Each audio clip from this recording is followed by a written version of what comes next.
ભરૂચના જૂના બોરભાડા બેટ વિસ્તારમાં એક ચોંકાવનારી દુર્ઘટના સામે આવી છે.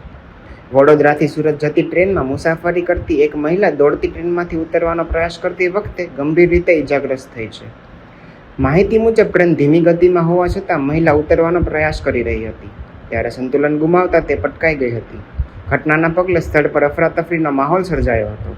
ઘટનાની જાણ થતાં જ 108 એમ્બ્યુલન્સની ટીમ તાત્કાલિક સ્થળ પર પહોંચી હતી અને મહિલાની પ્રાથમિક સારવાર આપી ભરૂચ સિવિલ હોસ્પિટલ ખાતે ખસેડવામાં આવી હતી. હોસ્પિટલના સૂત્રો મુજબ મહિલાની હાલત હાલ ગંભીર હોવાનું જાણ મળી રહ્યું છે. પ્રાથમિક તપાસમાં મહિલા ઉત્તર પ્રદેશની રહેવાસી હોવાનું સામે આવ્યું છે.